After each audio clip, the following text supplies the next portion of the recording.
Selamat datang di episode ketiga dari The Uneducated Show, dan kali ini kita pengen ngebahas khusus untuk insurance business dan gimana caranya lo mendapatkan first client sebagai agent asuransi yang baru bergabung.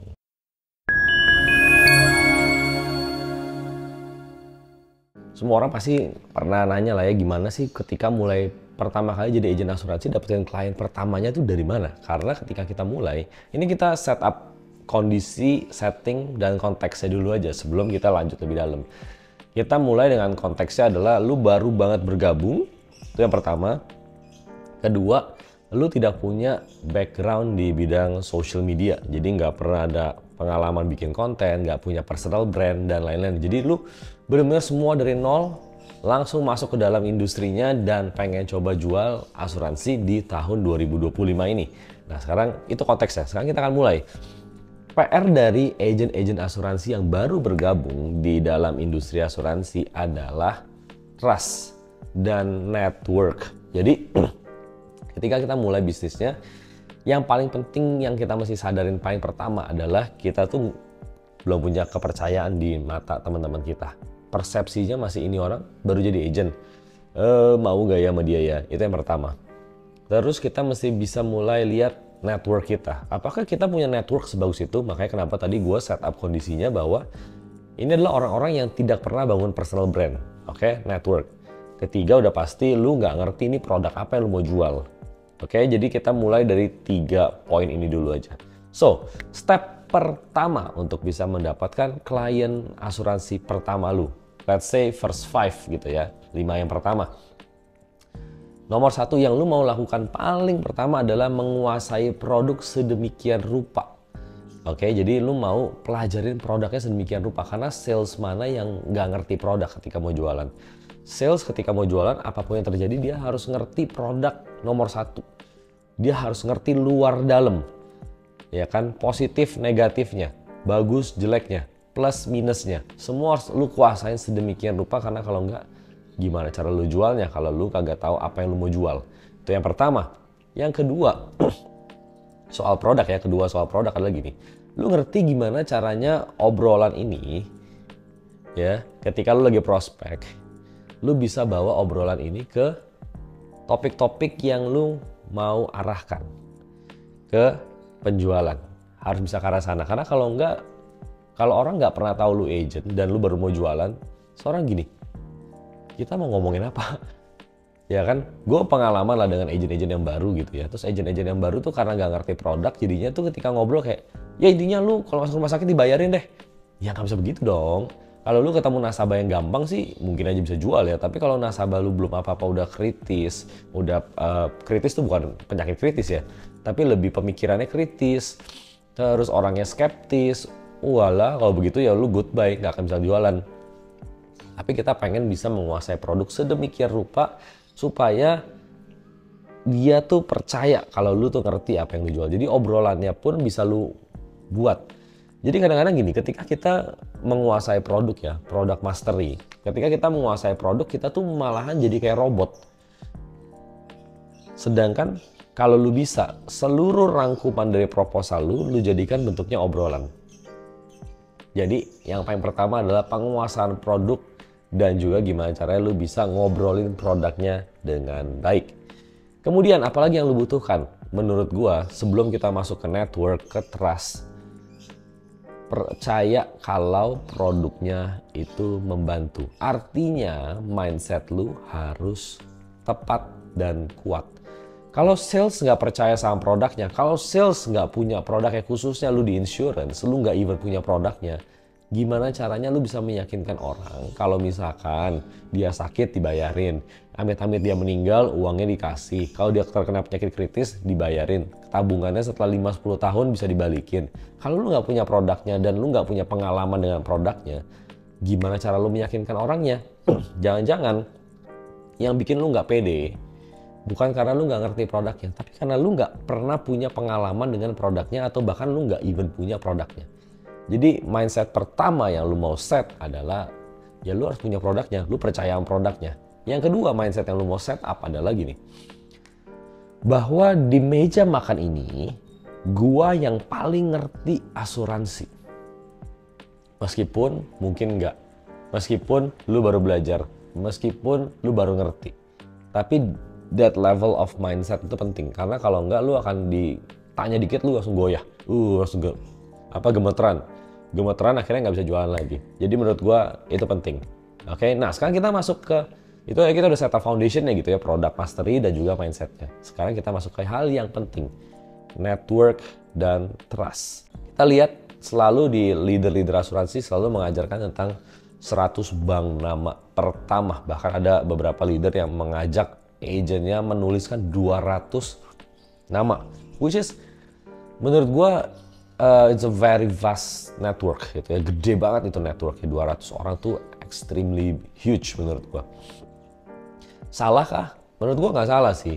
Tapi kita mesti hati-hati dengan penggunaan network gitu ya. Jadi rata-rata akan mulai dengan circle 1, circle 2, circle 3, dan lain-lainnya gitu ya. Nah, sekarang kita mau set up circle 1, 2, dan 3 kita. Kalau gua akan set up dengan orang-orang yang begini. Gua nggak tahu ya setiap orang punya atau enggak, tapi dalam hidup, dalam case-nya gua lah, let's say dalam case-nya gua.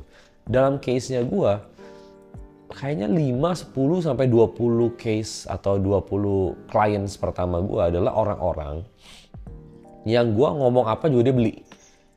Yang gue jualan apa juga dia beli gitu. Jadi gue bodoh-bodohan aja jualan juga dia oke-oke aja. Jadi gue suka sebutnya adalah friends, families, dan fools. Orang-orang bodoh gitu ya, friends, families, dan fools. Jadi orang pertama dalam case gue ya, polis-polis asuransi pertama yang gue issued kan, itu adalah pertama pasti diri gue sendiri. Itu nggak usah diomong lah, diri gue. Terus adalah keluarga ya, jadi ada ipar, ada bonyok gue, adik gue, terus ponakan-ponakan gue. Itu yang beli langsung pertama-tama. Tapi itu pun mesti gue jelasin satu persatu dulu gitu kan. Dari sana baru lanjut ke gue punya teman-teman dekat. Nah ini baru masuk ke fools nih. Fools ini adalah teman-teman dekat gue yang kayak, gue bilang gue lagi belajar nih bro jual asuransi nih, tapi gue udah belajar, gue udah ngerti nih lu kan nggak punya, gue nawarin asuransi dong. Gue bilang, ya boleh. Akhirnya kita nongkrong, ngobrol. Dia bilang, ya udah, asalkan sama lu yang ngurusin, gue oke deh, beli. Jadi network klien-klien pertama gue adalah orang-orang yang gue ngomong apa dia beli. Tapi gue pastikan ketika lagi ngobrol, gue udah belajar dulu sama leader gue ketika itu, belajar produknya, belajar mindsetnya, skill jualannya, gimana cara bangun obrolannya. Dan gue akui kalau hari ini dokumentasinya masih ada, gue rasa gue tuh tolol banget ketika jualan pertama kali. Gue rasa gue tuh bodoh banget ketika jualan, karena gue masih inget ini prospek kan masih teman-teman gue lah, masih circle-circle-nya gue. Ada satu kali gue datang ke rumah teman gue, ketika lagi ngomong, bini gue kasih komentar, dia ngomong gini, Beb, kayaknya kamu ngomong agak kurang deh. Menurut aku kurangnya di sini. Kalau ini diperbaiki kayak bagus. Lakuin kayak gini. Nah, gue tuh baru belajar kayak, oh iya bener juga ya. Ternyata ada hal-hal yang masih kurang. Tapi karena mereka full, tanda kutip teman-teman dekat gue, jadinya mereka oke-oke aja untuk beli. Sampai hari ini case-nya pun masih nambah dan bahkan udah renew bertahun-tahun gitu ya. Nah, gue jadi mikir, oke, awal-awal itu kita mesti mulai dari circle terdekatnya kita. Bahkan gue nggak sebut itu circle 1. Ini extremely dekat, ini full levelnya. Yang lu ngomong apa juga dia beli. Network pertama. Kemudian lu mau mulai dengan network berikutnya adalah teman-teman di circle kehidupan lu lah ya. Biasakan ada teman gereja atau teman komunitas lah ya. Teman kantor, terus ada teman-teman dari sekolah gitu ya. Teman kuliah, teman-teman, pokoknya circle-circle dalam kehidupan lu yang lu lumayan punya, bisa sentuh lah ya, yang lu bisa sentuh, tawarin langsung. Nah ini penting ketika lu udah mulai selesai dengan lu punya keluarga terdekat dulu gitu ya. Nah setelah itu ke teman-teman. Nah di teman-teman ini menarik sebenarnya, karena ini bukan teman-teman yang ekstra dekat, bukan tanda kutip, bukan fools, tapi mereka teman-teman lu aja, colleagues lah, apa gitu ya. Mereka ini butuh diyakinkan lebih dalam karena mereka punya opsi lebih banyak dibandingkan teman-teman lu yang sebelumnya. Mereka adalah orang-orang yang punya kenalan agen asuransi, nggak cuma lu, tapi orang lain. Bahkan jangan-jangan mereka nggak tahu kalau lu agen asuransi. Artinya lu mesti kasih awareness-nya dulu. Lu mesti kasih tahu ke mereka kalau lu adalah agen asuransi. Di level yang ini, menurut gue, lu mesti punya beberapa case sebelumnya dulu. Karena kalau nggak dia akan nanya, lu udah handle siapa aja? Lu udah handle berapa banyak orang? Pernah ada klaim nggak sebelumnya? Jadi mereka akan tanya portofolio udah pasti ya. Kemudian mereka akan mulai tanya, udah berapa lama sih lu di sini? Ntar lu stay nggak di sini? Lu mesti bisa jawab pertanyaan ini. Dan seberapa lu yakin dengan bisnis asuransinya untuk lu bisa bilang kayaknya gue akan stay panjang deh. Karena mereka akan tanya. Ketiga, kenapa lu jadi agen asuransi?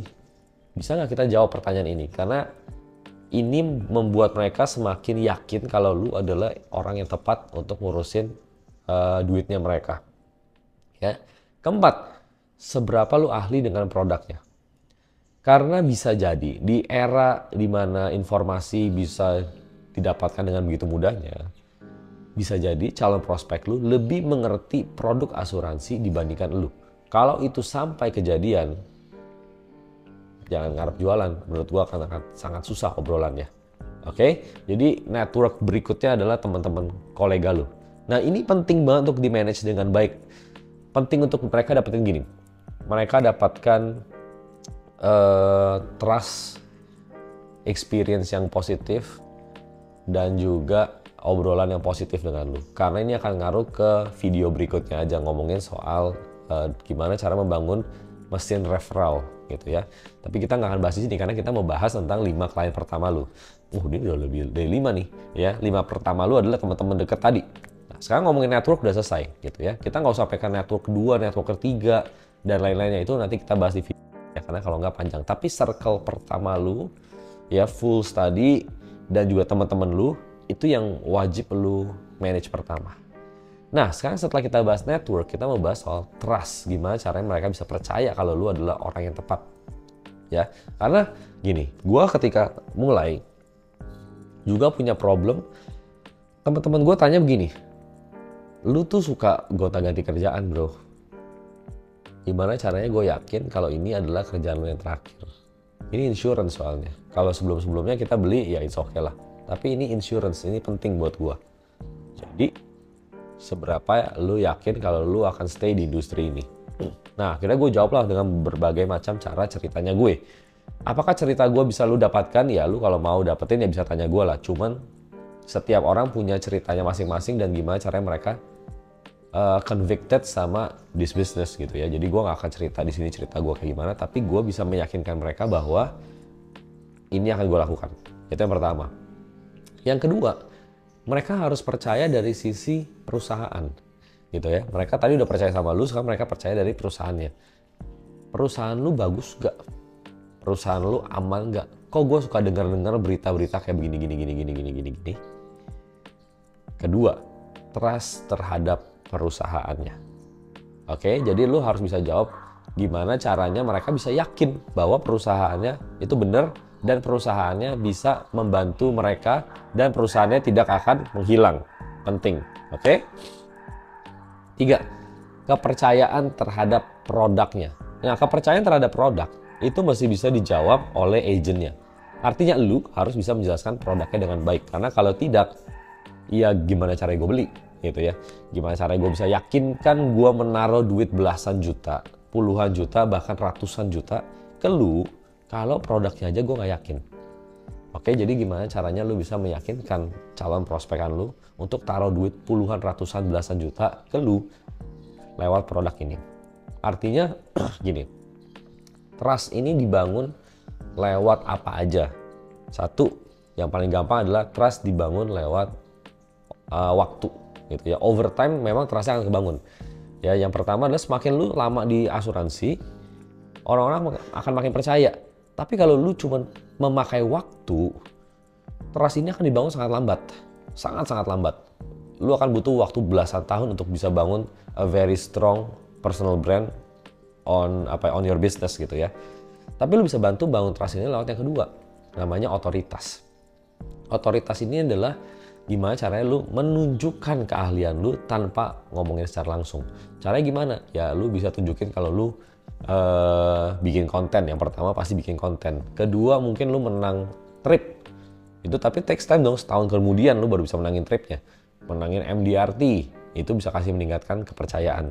Jadi lewat konten-konten di media sosial, lewat achievement yang lu upload di media sosial, itu bisa sangat membantu lu untuk meningkatkan kepercayaan. Ketiga adalah lu sering bergabung dan sering ngobrol dengan network atau industri. Jadi join ke acara-acara kayak MDRT Day, Global Conference, Annual Meeting, itu sangat membantu lu untuk meningkatkan kepercayaan di mata calon prospek lu. Gue akui ketika gue pulang dari Global Conference pertama, itu orang-orang mulai percaya karena orang melihatnya kayak, oh si William kok sama istrinya bisa ke Global Conference, ke Dubai. Dia ikut konferensi agent asuransi tingkat internasional, teman-temannya internasional. Serius banget nih orang nih. Yang lu dapatkan dari ikut acara kayak gitu bukan return on investment secara sales, tapi return on investment dalam bentuk brand value. Dan itu meningkatkan kepercayaan.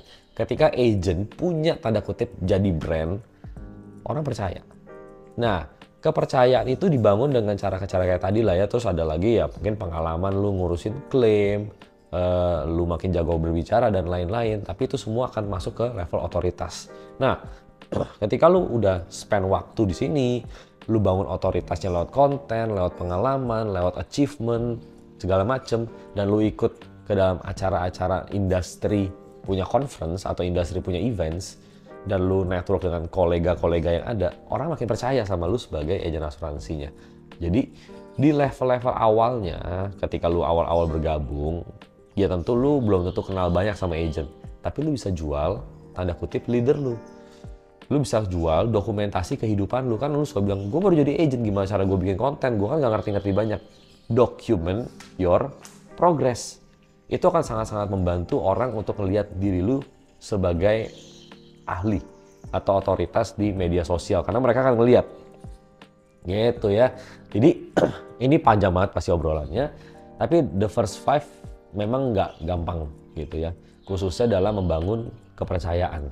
Tapi apakah memungkinkan? Menurut gue sih sangat-sangat memungkinkan dan bisa dicapai dalam waktu 1 bulan sampai 2 bulan pertama. Sebulan lah, bahkan seminggu 2 minggu pertama harusnya first 5 udah dapet sih. Kalau lu nge-push ya, maksudnya lu gerak cepet, tapi kalau geraknya lambat ya lama lah gitu ya. So, thank you so much for watching. Pastikan teman-teman subscribe ke channelnya, pastikan teman-teman nonton video lainnya, pastikan teman-teman like juga video ini, dan juga tulis di kolom komentar 5 klien pertama lu tuh siapa aja. Oke, thank you so much for watching dan kita ketemu lagi di video berikutnya.